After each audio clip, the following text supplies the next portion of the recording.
Hola a todos, bienvenidos a una nueva charla magistral gracias a Móvil y la Liga Expertos. Mi nombre es Jorge Osaki y en esta oportunidad tocaremos el tema de tecnología de vehículos híbridos. Los temas que veremos en esta oportunidad son los que ustedes están viendo en pantalla, es decir, una pequeña introducción para saber qué es lo que llevó a los fabricantes a pensar en la tecnología híbrida.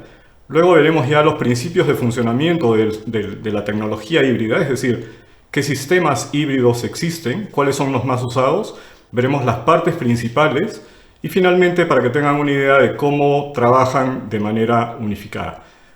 Y finalmente veremos qué se espera de la tecnología híbrida, es decir, a dónde nos lleva esta tecnología. Empecemos entonces. Como comprenderán, lo primero que tenemos que pensar es cuál es la situación actual, ¿sí? Y sabrán ustedes mejor que yo la cantidad de vehículos que tiene ahora nuestro parque automotor a nivel mundial, la cantidad de industria y tecnología que se ha ido expandiendo en todo el mundo que genera una necesidad de consumo de combustibles fósiles, ¿no? Hidrocarburos, petróleo, gas, para decirlo en palabras simples. Todo esto genera, además de un consumo grande de estos hidrocarburos, de las reservas que podamos tener en el planeta aún, está generando también como consecuencia de la combustión de los hidrocarburos, pues tanto CO como CO2, que como conocerán ustedes, el CO es dañino, pero está siendo controlado con los euros, y el anhídrido carbónico, realmente no siendo dañino, de todas maneras genera un perjuicio en el planeta, como es el calentamiento global, ¿no? El efecto invernadero, que quizás ustedes conocen incluso mejor que yo. Entonces, estas dos situaciones es lo que está llevando a que tanto gobierno como usuarios, los fabricantes mismos y quienes proveen fuentes de energía estén pensando en qué hacer. Ese es el reto de vehículos con cero emisión de anhídrido carbónico.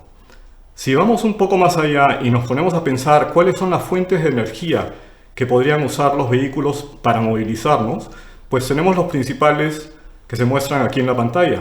La electricidad, tan de moda ahora, es decir, bueno, más que una moda realmente es una necesidad. El hidrógeno, que se está pensando como alternativa también, no como un combustible que podamos hacer reaccionar, como lo hace por ejemplo la gasolina o el petróleo, sino hidrógeno como fuente de energía, como fuente de electricidad. Están los biocombustibles y el gas natural. Cada uno con particularidades, ¿sí? Con ventajas y desventajas. Ven ustedes ahí en las filas algunas de estas situaciones. Cada una característica de los medios de energía que estamos viendo ahí. Entonces, ¿qué nivel de anhídrido carbónico, por ejemplo, generaría la producción de electricidad, de hidrógeno, de biocombustibles y de gas natural? Pues estamos viendo que aún es alto, ¿no? Es decir, no lo que genera la electricidad cuando la usamos en un vehículo, sino lo que cuesta o lo que genera el hecho de poder producir la electricidad, al igual que el hidrógeno y los otros dos que hemos estado viendo. En cuanto a volumen de suministro, estamos viendo pues que la electricidad es prácticamente, con las 3 estrellas, prácticamente ilimitada. El hidrógeno pues abunda en todo el universo, ¿sí? Saben ustedes que el hidrógeno abunda, bueno, en nuestros mares. El Sol, saben ustedes que es principalmente hidrógeno. En cambio, la provisión de biocombustibles está un poco limitada porque, como decíamos al inicio, va a depender de las reservas que tengamos y al igual, pues, el gas natural. Lo que se menciona como distancia de recorrido viene a ser la autonomía, ¿no? La que conocemos como autonomía. Actualmente, los vehículos eléctricos, si bien están mejorando la autonomía que nos puede dar la carga que tengamos en una batería, es aún limitada por cuanto el tiempo que supone recuperar la carga en las baterías todavía es relativamente alta. En cuanto al hidrógeno, como generador de electricidad, pues tiene buena autonomía y además la recarga de un tanque de hidrógeno pues se hace de manera muy rápida, similarmente a lo que tenemos ahora con los grifos en gasolina y petróleo, y también con el gas natural, ¿sí? El gas natural, como verán ustedes, tiene solamente 2 estrellas porque tiene pues algunas limitaciones, ¿no? Tecnología, por ejemplo, en nuestro país Sabrán ustedes que GNB no está tan difundido en provincias, ¿verdad? El tiempo del reabastecimiento es de lo que estábamos hablando antes, y la infraestructura necesaria, ¿sí? Es decir, estamos escuchando, por ejemplo, la manera en que se está difundiendo las estaciones de servicio para permitir a los usuarios de vehículos eléctricos conectar sus carros cuando ya la batería está baja, ¿sí?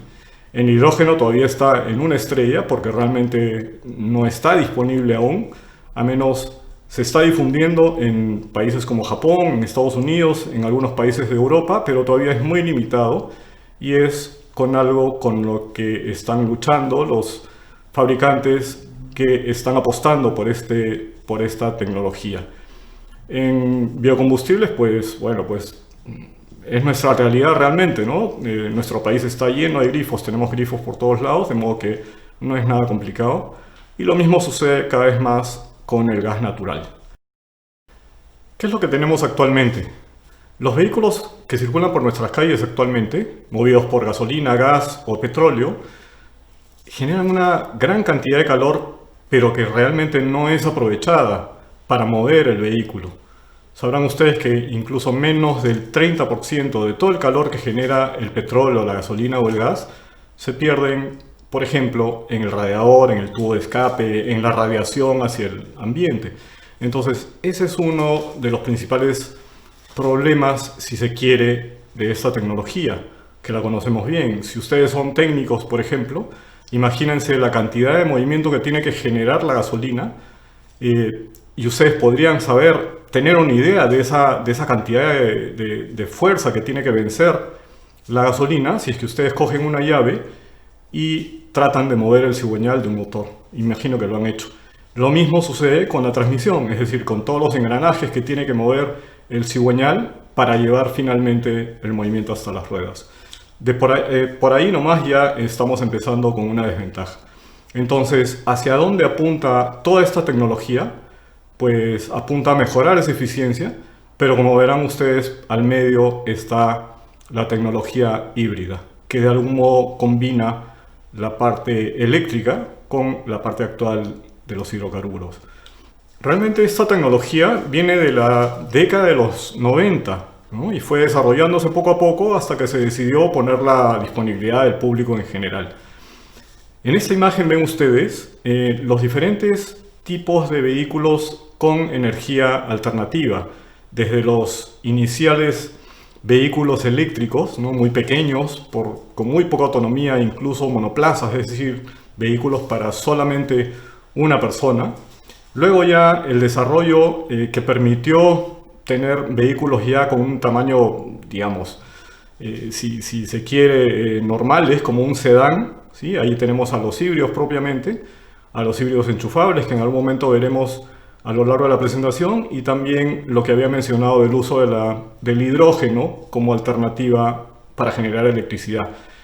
Esta tecnología es la que ven ustedes en los vehículos grandes, ¿no? Es decir, los vehículos grandes, la tecnología, mejor dicho, del hidrógeno es la que se presta mejor para ser utilizada en vehículos eléctricos, pero de gran tamaño, ¿no? De gran capacidad de carga.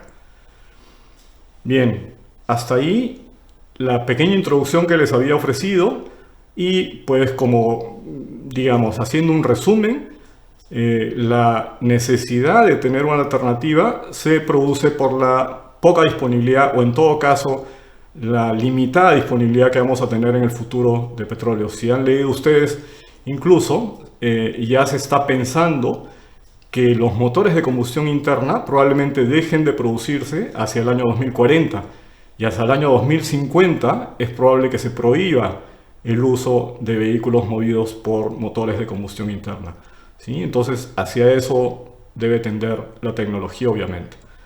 Vamos a entrar entonces ya al ofrecido como segunda parte de esta charla, que es los sistemas principales, los sistemas híbridos que fueron pensando y que se fueron desarrollando, para que vean ustedes cómo fue fluyendo, ¿no? Y cómo fue mejorando la tecnología hasta la que tenemos actualmente. El primer sistema híbrido que estamos viendo en pantalla es un sistema híbrido llamado en serie. ¿Y por qué es en serie? Pues porque verán ustedes que la electricidad es lo único que mueve este vehículo, es decir, el vehículo es movido por un motor eléctrico, pero este motor eléctrico, a pesar de que el vehículo tiene un motor de combustión interna, este motor de combustión interna no mueve directamente las ruedas. Si ven ustedes el diagrama y en este diagrama interpretan como que las líneas rojas indican transmisión de potencia mecánica y las líneas verdes transmisión de potencia eléctrica, verán que el motor de combustión interna, que lo tenemos ahí a la izquierda, representado por 4 cilindros, está moviendo un generador. Este generador está mandando la energía eléctrica a un sistema de control que decide si envía la energía eléctrica al motor para mover las ruedas o a la batería para ser almacenada y utilizada posteriormente, ¿no? Entonces ven ustedes que el motor eléctrico nuevamente sale una flecha roja que indica potencia mecánica. Ese es el sistema híbrido, ¿no? Del motor de combustión interna a un generador, el generador hacia el motor eléctrico y del motor eléctrico finalmente a las ruedas para mover el vehículo. En el sistema híbrido paralelo, como verán ustedes, ahora con las flechas rojas, 2 flechas rojas llegando hacia las ruedas, una movida por el motor de combustión interna y la otra movida por el motor eléctrico, pues es lo que da el nombre a este sistema paralelo, ¿verdad? Es decir, ambos motores generan potencia mecánica para mover el vehículo. Sin embargo, ven ustedes que tenemos la limitación por la parte eléctrica, que en tanto tengamos corriente, carga en la batería, pues ese motor eléctrico va a poder suministrar movimiento hacia las ruedas.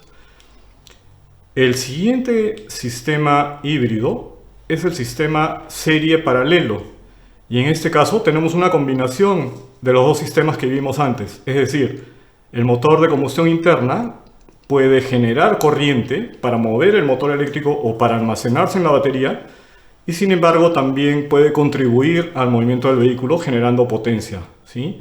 Nuevamente aquí en esta lámina pueden ustedes ver cómo se mueve la potencia mecánica y la potencia eléctrica a través de las flechas rojas y verde. Si bien este sistema serie paralelo incluye 2 motores generadores, como lo vamos a ver a continuación, permite esa dualidad, ¿no? Y entonces sí estamos hablando de un sistema híbrido propiamente.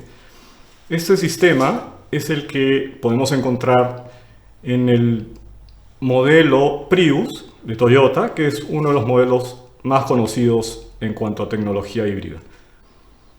En esta lámina y en las sucesivas vamos a poder ver cuáles son las modalidades en las que un vehículo híbrido, este Prius del que les estaba hablando, puede funcionar.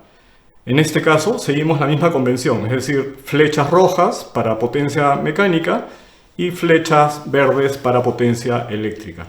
En este caso, la figura nos muestra que la batería está suministrando a través de una unidad de control energía eléctrica al motor eléctrico que mueve directamente las ruedas. Es decir, en este caso, este vehículo híbrido está funcionando como un vehículo eléctrico puro, ¿sí? Ven ustedes que está el tono en el que está pintado el motor de combustión interna está un poco degradado, lo que significa que en ese momento no está funcionando.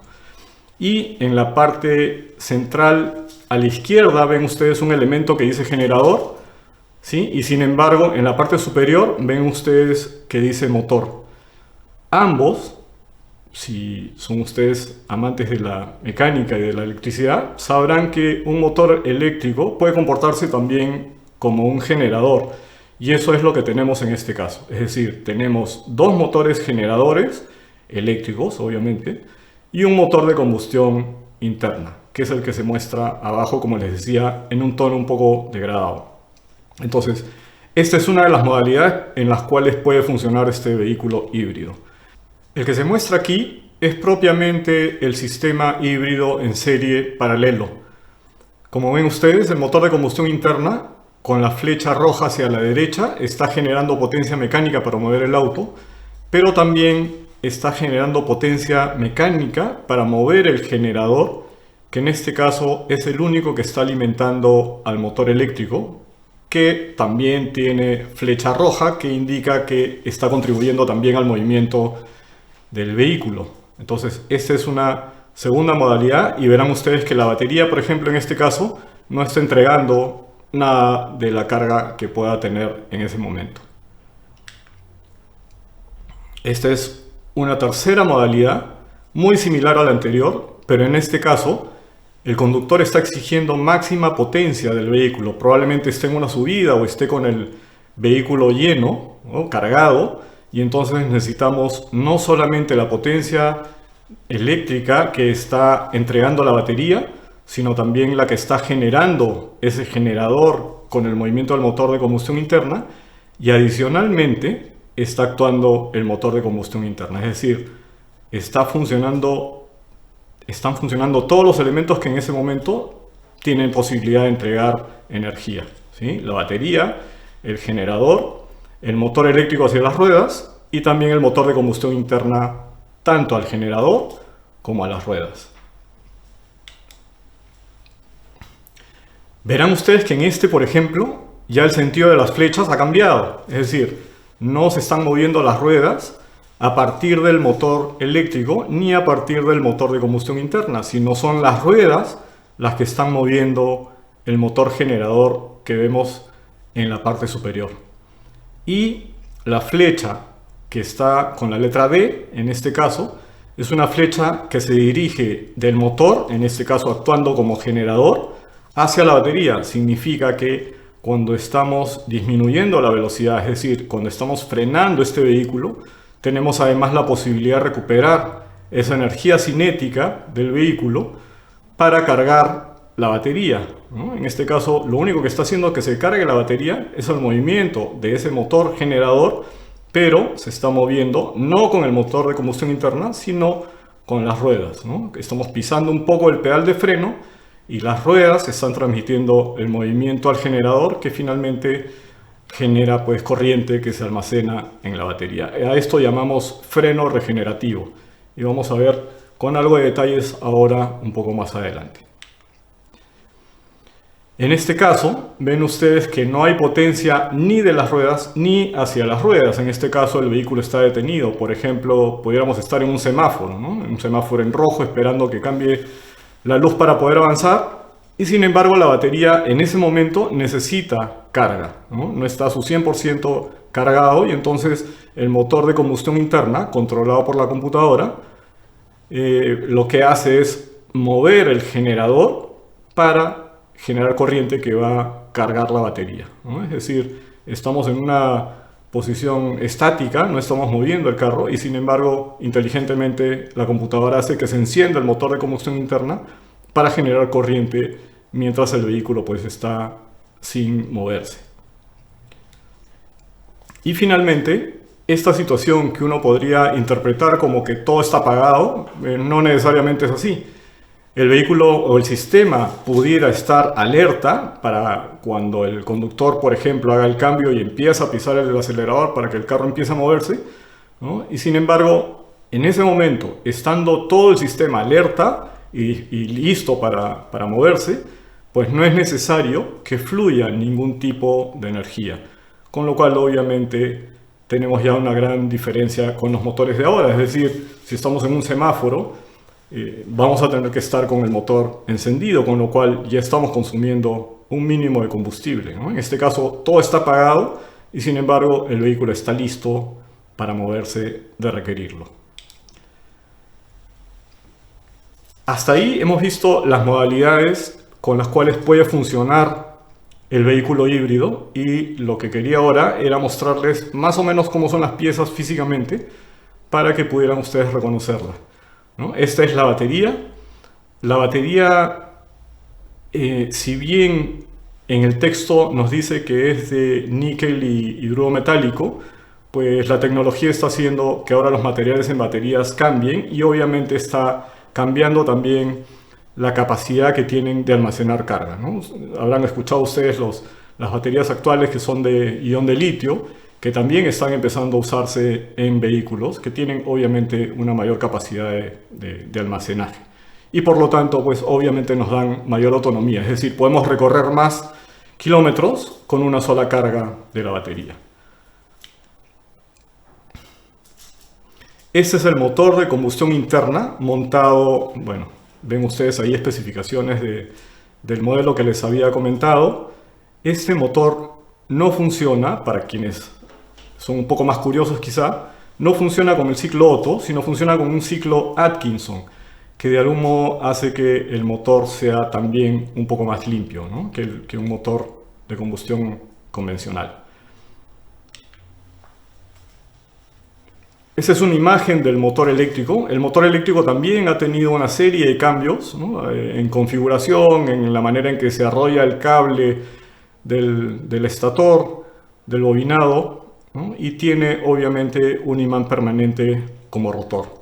Tiene dos motores, como habíamos mencionado, dos motores que llamamos motor generador, ¿no? El MG1 y el MG2, para quienes nuevamente quieran leer un poco más.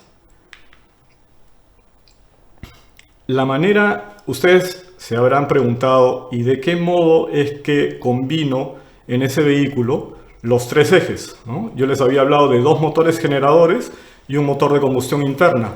¿Cómo es que se combina? Uno pudiera pensar que debe ser un mecanismo muy complejo y sin embargo no lo es. Es lo que estamos viendo en esta lámina, ¿no? La corona, para quienes conocen este tipo de engranajes planetarios, la corona está conectada, bueno, a través de algunos piñones de reducción, tipo lo que conocemos como corona, por ejemplo, ¿no? Pero esta corona está conectada directamente hacia las ruedas del vehículo. El engranaje solar, es decir, el engranaje que vemos en el medio, está conectado al segundo motor generador, ¿sí? Al que nosotros llamamos MG1, ¿no? Y el porta satélites, es decir, los tres engranajes que ven ustedes en una formación triangular, por decirlo, están unidos a una plancha. Esa plancha es la que finalmente está unida al eje cigüeñal, al eje del motor de combustión interna. Entonces, de ese modo, y obviamente inteligentemente, dependiendo de la necesidad de ese momento de mover el vehículo, pues este sistema será el que conecta los tres, el que divide, ¿no? El que divide la potencia, el que reparte en todo caso la potencia según se requiera. Esto es de lo que habíamos comentado hace un rato, ¿no? Cuando el vehículo está realmente disminuyendo su velocidad, es decir, no estamos necesitando generar potencia para mover el vehículo, sino más bien para detenerlo, se aprovecha este campo magnético que tiene el generador para generar una resistencia al movimiento, ¿no? Entonces pisamos muy levemente el pedal de freno, por ejemplo, y el sistema sabe que no queremos acelerar, sino más bien queremos detenernos. Y esa fuerza que se está transmitiendo desde las ruedas hacia el generador es lo que permite que en este momento, es decir, cuando estamos frenando, se genere electricidad para que se cargue la batería en ese momento.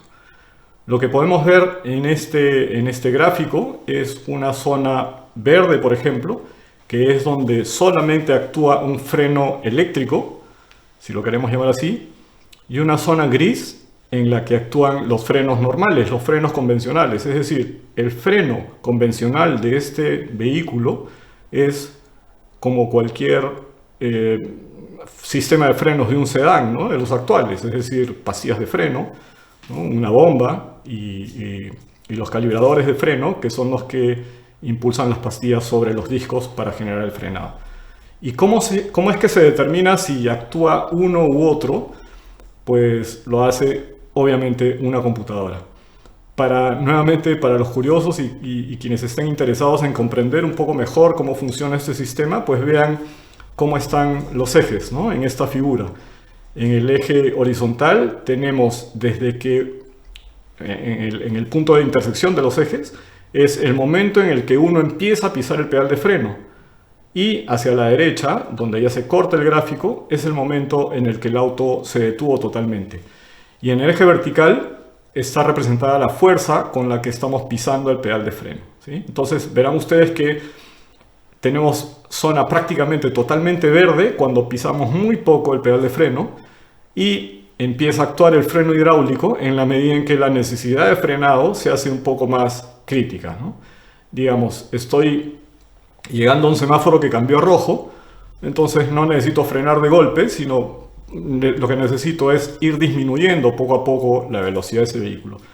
Sin embargo, en la parte más arriba, ¿no? Si me enfrento a una situación un poco complicada, ¿no? Por ejemplo, veo que sale una pelota en la calle, ¿no? Entonces debo suponer que probablemente venga alguien corriendo detrás de esa pelota y necesite frenar por prevención, entonces actuarán los frenos hidráulicos, ¿no? Esa pisada de freno va a ser con una mayor intensidad y entonces me va a llevar un punto más alto en ese gráfico que estamos viendo.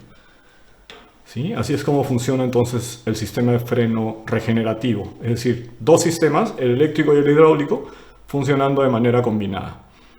Y nuevamente aquí para los curiosos, en el extremo derecho verán ustedes que de todas maneras termina con una franja gris, es decir, de todas maneras el vehículo tiene que detenerse con el freno hidráulico, ¿no? El freno eléctrico, como su nombre lo dice, y es lo mismo que ocurre con un alternador, por ejemplo, se genera una cierta resistencia al movimiento cuando estamos generando corriente. Esa resistencia es la que aprovecha este sistema regenerativo, pero al final, ante la falta de movimiento, cuando ya estoy llegando al punto donde quiero detenerme, pues ese freno ya no actuará y entonces necesitamos de todas maneras la intervención del freno hidráulico. Aquí estamos viendo la parte del estator del generador. Como decía hace un rato cuando veíamos el motor, pues esta tecnología también ha ido mejorando, ¿no? La manera en que se arrollan los cables, por ejemplo.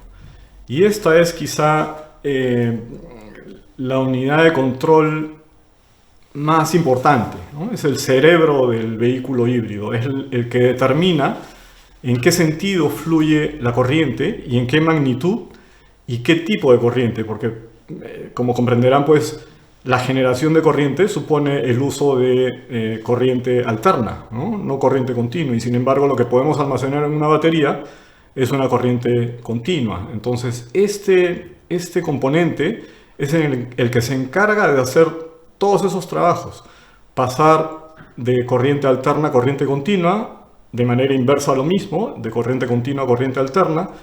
Se encarga también de aumentar el voltaje o disminuirlo de acuerdo a lo que pudiera ser necesario. ¿Sí? Entonces este componente realmente lo podemos llamar inversor, pero también es un conversor, porque así como invierte el tipo de corriente que tenemos, pues también aumenta o disminuye los voltajes, ¿no? Están viendo ustedes, por ejemplo, aquí dice el voltaje normal que está acumulado en la batería es 201.6 voltios, dependiendo de la versión obviamente, porque pueden haber variaciones en esos valores.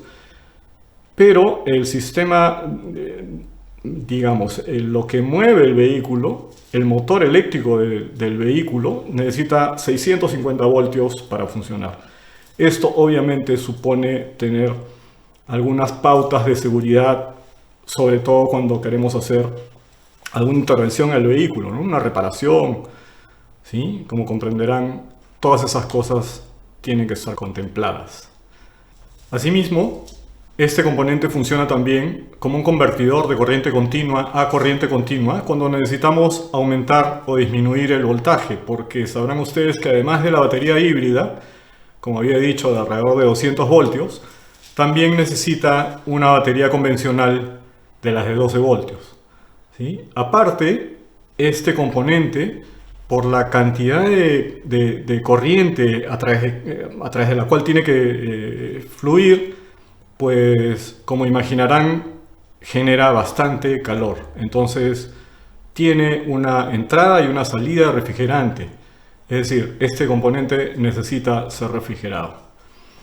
Habiendo visto ya todos los componentes principales de un vehículo híbrido, pues se preguntarán ustedes más o menos cómo es la disposición que tienen, ¿sí? Porque hemos visto, si bien hemos visto un esquema, pues ese esquema es básicamente para explicar las modalidades de funcionamiento, como habíamos visto.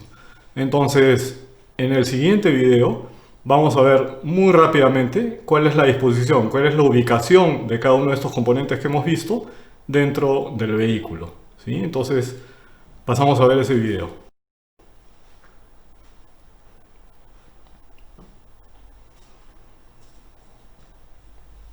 Aquí estamos viendo las principales partes. Este es justamente el conversor, el inversor. Ahí se está viendo la toma de refrigerante que les había comentado. Los motores y generadores, que están los dos dispuestos juntos a través de un sistema de engranajes planetarios, acuérdense, conectados además con el motor de combustión interna. Esa es la batería. Y vean, todos los ramales de conexiones van con cables color naranja, o sea, los ramales son naranja.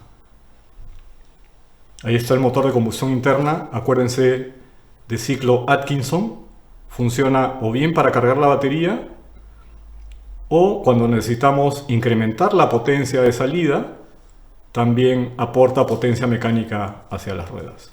Bien, hasta ahí. En caso tuvieran preguntas, pueden hacerlas llegar a través del chat.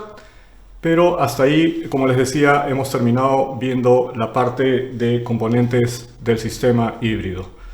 Y para terminar, íbamos a ver qué es lo que la tecnología nos depara hacia el futuro, ¿sí? Entonces, vean ustedes, el siguiente paso de un vehículo híbrido en sí es el híbrido enchufable. Es decir, un vehículo que podemos enchufar en las noches a una toma eléctrica de la casa para tener la batería totalmente cargada a la mañana siguiente. Y como vemos en la lámina, en tanto tengamos que movernos dentro de la ciudad, ¿no? En tanto no necesitemos tener una autonomía mayor a la que diariamente nos movemos para ir de la casa a la oficina, o en el caso quizá de muchos de ustedes de la casa al centro de estudios, pues suficiente con la carga que acumuló la batería durante la noche, ¿no? Pero si ya estamos en el fin de semana y queremos ir un poco más lejos, como muestra la imagen, pues vamos a necesitar ya el funcionamiento del sistema híbrido como tal, es decir, que funcione el motor de combustión interna para proveer la energía eléctrica que necesita el vehículo para moverse. Y obviamente, si estamos en una subida, necesitaremos también la potencia adicional que nos da el mismo motor de combustión interna, como ya aprendimos. Algunas particularidades de estos vehículos híbridos enchufables, pues es, como les decía, que se conectan a la red eléctrica de la casa o eventualmente, en tanto vaya mejorando la infraestructura de centros de recarga, por decirlo, pues tendremos esa opción adicional, ¿no? Los híbridos enchufables, obviamente, como todo carro eléctrico, pues van a necesitar de un tiempo de recarga, ¿no? Y ese tiempo aproximado, va a depender mucho de la tecnología del momento, pero en general estamos hablando de 90 minutos con una fuente de 200 voltios, por ejemplo, o 180 minutos con una fuente de 100 voltios. La tecnología pues nos está llevando no solamente a tener sistemas de carga enchufables, es decir, con un enchufe físico, ¿no? Sino también están pensando ya en la recarga inalámbrica, tal como algunos de ustedes de repente tendrán en sus celulares. Otra de las tecnologías que se está pensando, y es más, ya se está aplicando en el híbrido enchufable, pues es tener techos con paneles solares. Es decir, aprovecharemos el brillo solar para recargar la batería también cuando el carro pudiera estar estacionado, ¿no? Dentro de los híbridos, además, o dentro de los vehículos eléctricos también, se está probando tener este tipo de pintura que de por sí ya funciona como un panel solar, ¿no? Es decir, como un sistema de recarga, de captación de energía eléctrica a través de luz, y obviamente tener la posibilidad de cargar las baterías a través de esto.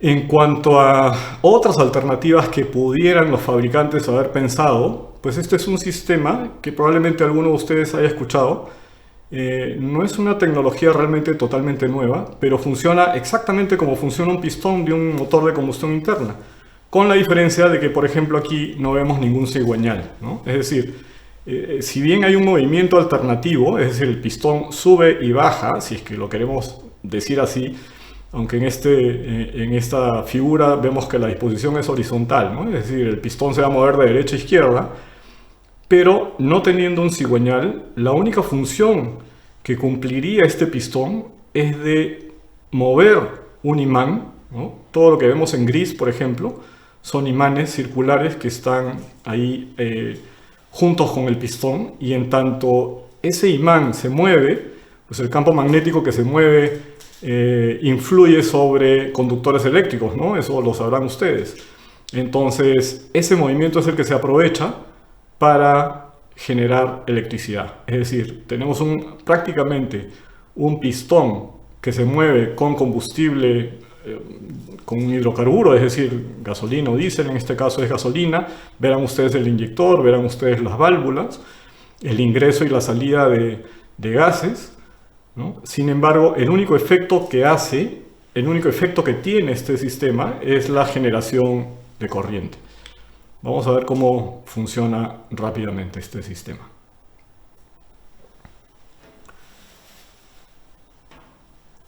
Lo que se ve arriba, vean ustedes, hay un foco ahí que se está encendiendo cada vez que ese pistón va de derecha a izquierda. Es decir, lo que está generando en este caso es una corriente continua, ¿no? Intermitente, obviamente, por el movimiento alternativo de ese pistón. Sin embargo, aprovechable. Es una de las alternativas que existe. Hablando ya de lo que se viene o de lo que podemos esperar que el desarrollo de esta tecnología después nos lleve a pensar en otro, porque realmente esto ya es realidad, es decir, ya hay vehículos circulando con esta tecnología, pues vamos a terminar conversando de la tecnología del uso del hidrógeno para generar electricidad. Como ven ustedes en esta figura, tenemos componentes distintos, ¿no?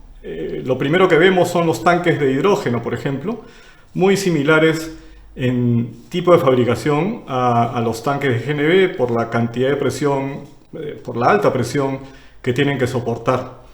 Luego vemos también los cables naranja que indican transmisión de alta potencia eléctrica, y después algunos otros componentes. Vemos ahí la batería en la parte de atrás, y en la parte central, en la parte baja central, en un tono de gris un poco más oscuro, estamos viendo lo que llamamos realmente celda de combustible, que es un elemento que lo que hace es transformar el hidrógeno a través de reacción química, es decir, separación de iones, combinación con el oxígeno del aire, es decir, el oxígeno se toma del ambiente.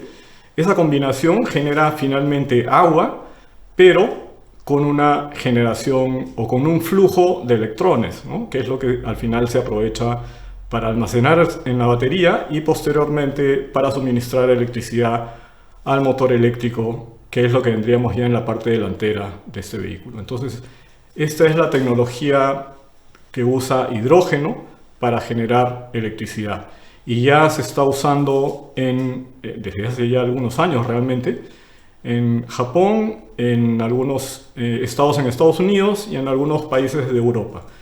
La principal desventaja de este sistema es que la generación de hidrógeno pues no está tan difundida como si quisiera, ¿no? Entonces incluso hay consejos, hay varias marcas que se han unido para promover el uso, la generación de hidrógeno para finalmente usarlo como un generador de electricidad.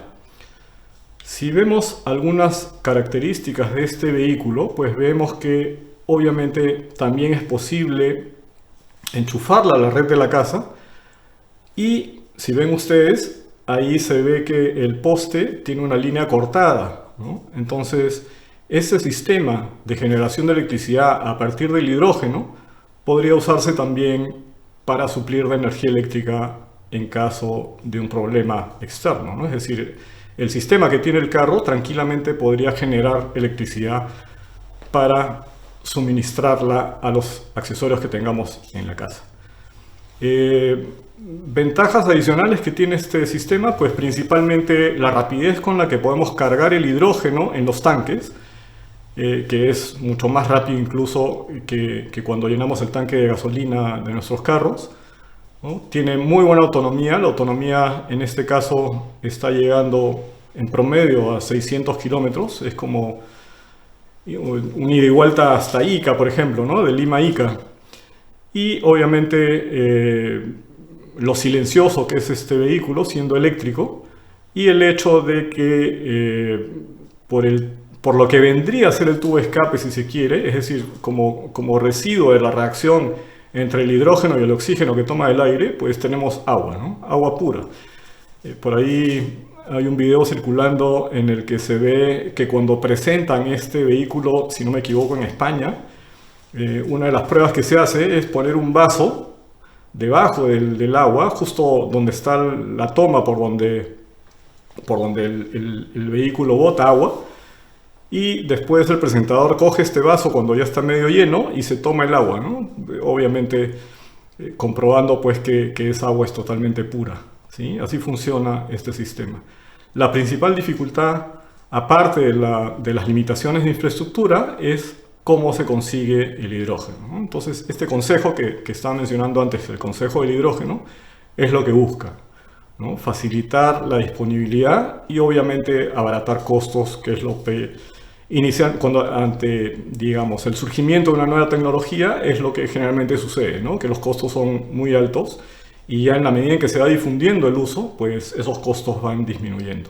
En esa etapa estamos en ese sentido, aunque hay ya camiones de marcas conocidas que también en otros países aún están ya empezando a usar esta tecnología de celda de combustible.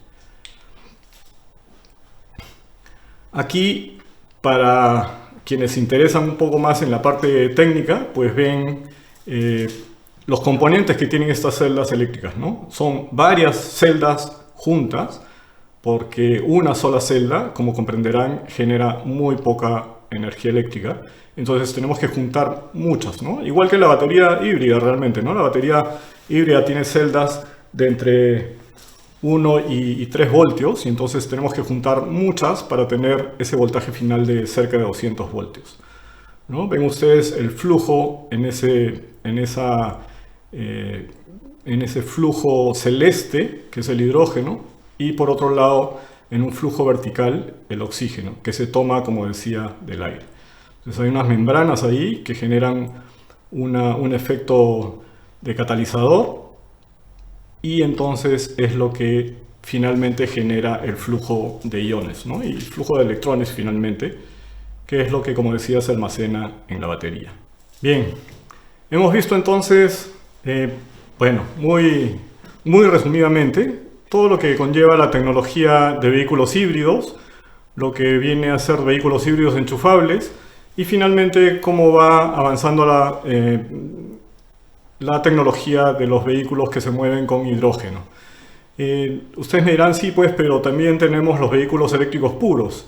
Sí, es cierto, tenemos los vehículos eléctricos puros que están con un desarrollo bien acelerado, principalmente en lo que es la tecnología de las baterías, ¿no? La batería, pues, es el elemento que era el pesado, que no tenía mucha capacidad de carga, y sin embargo eso ahora ha cambiado tremendamente, ¿no? Hace unas semanas, para quien esté interesado, por ejemplo, habrá escuchado del Battery Day, que es un evento en el que, de una marca en particular, en la que presenta cómo va el adelanto en el desarrollo de sus baterías, ¿no? Están queriendo ya dejar de usar elementos contaminantes o tóxicos en las baterías. Entonces eso tiene para rato también en nuestro país. Está un poco limitado, aunque ustedes habrán escuchado ya de estaciones para recarga eléctrica, ¿no? Habrán escuchado también de algunas marcas que ya están trayendo algunas unidades, y sin embargo, pues todavía la geografía de nuestro país hace que debamos tener algunas otras alternativas, y en ello calza perfecto la tecnología de los híbridos, ¿no? Porque obviamente fácilmente encontramos estaciones de gasolina en la que podemos reabastecernos y obviamente tener la recarga adecuada en nuestro sistema eléctrico, ¿no? La parte eléctrica de nuestro vehículo híbrido. Por otro lado, al comienzo, cuando veíamos más o menos cómo es la situación en el mundo, ¿no? y cómo es que está afectando la, digamos, incertidumbre respecto a cuánto tiempo más vamos a tener petróleo, ¿no? Por ahí se dice que en 50 años probablemente ya no tengamos petróleo disponible. Y aparte, o sea, habían dos principales problemas, ¿se acuerdan? Uno, el abastecimiento, es decir, cuánto tiempo más vamos a tener petróleo. Y por otro lado, la generación de CO2. Ya ni siquiera hablamos de CO, ¿no? Sino la generación de CO2 como producto de la combustión de petróleo, gasolina o gas.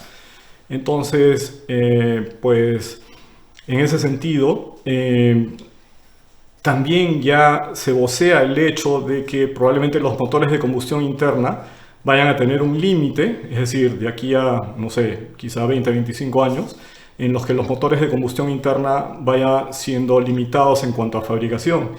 Y de ahí algunos años más, quizá 10 años más, a partir de ello, pues se pongan limitaciones también al uso de vehículos que usen motores de combustión interna. Todo ello en favor, obviamente, de la limpieza del ambiente, ¿no? Y esto, pues, obviamente va de la mano con la figura que estamos viendo en la pantalla, que si bien ustedes me dirán, sí, pues es una caricatura, porque no existe todavía una sociedad de este tipo, ¿no? Una sociedad autosostenible donde no se haya, digamos, emisión de gases contaminantes, de gases tipo invernadero, como es el CO2. Sin embargo, si buscan ustedes en internet probablemente encuentren algunos videos de algunos proyectos que tienen marcas como Toyota, por ejemplo. Específicamente Toyota está proyectando levantar una ciudad de este tipo a los pies del monte Fuji, ¿no? El monte Fuji es la montaña emblemática de Japón, la que todos conocemos. Y ya para terminar, pues no debemos olvidar que no deberíamos limitarnos a pensar que usando un carro eléctrico, un carro híbrido, ya estamos contribuyendo con el medio ambiente. Obviamente que contribuimos, sin embargo, debemos pensar que el ciclo del vehículo no solamente es mientras está circulando por las calles, sino parte desde la fabricación de ese vehículo y pues termina o se cierra el círculo una vez que ese vehículo ya terminó su vida útil y debemos disponer de sus partes finalmente. Entonces, un carro es limpio si es que desde su inicio de fabricación hasta el término de su vida útil disponemos de esos materiales con los que fueron construidos y los componentes, como las baterías, por ejemplo, de una manera limpia. Y esto es parte del reto que tienen los fabricantes, ¿no? Al año 2050 no solamente es bajar al 90% lo que tenemos ahora de emisión de CO2, sino también tener fábricas limpias, fábricas que, como efectivamente ya hay ahora, plantas que reutilizan el agua que usan para la producción de vehículos. Sin embargo, lo que se busca pues es que esas fábricas no emitan tampoco CO2. Y al otro extremo, es decir, al finalizar la vida útil de ese vehículo, lo que tenemos que pensar es cómo vamos a disponer de esas piezas que ya no nos sirven. Es decir, las vamos a reciclar, vamos a reutilizarlas, cómo vamos a disponer de aquellos componentes como la batería, que todos sabemos y debemos tener conciencia de cómo disponemos de una batería de un celular o de las pilas secas, ¿no? Lo mismo, y obviamente un poco más crítico, es la batería de un vehículo. Entonces es un círculo realmente, ¿no? Y en todo eso hay que pensar cuando consideramos utilizar un vehículo híbrido, un vehículo eléctrico. En nuestro país ya hay una comisión en la Asociación Automotriz del Perú que está viendo todo lo que hay alrededor de la difusión del uso de ese tipo de vehículos, que obviamente se viene fuerte. Bueno, por mi parte eso es todo. Los esperamos en la siguiente charla y obviamente muchas gracias a Móvil y a la Liga de Expertos por esta oportunidad. Nos vemos.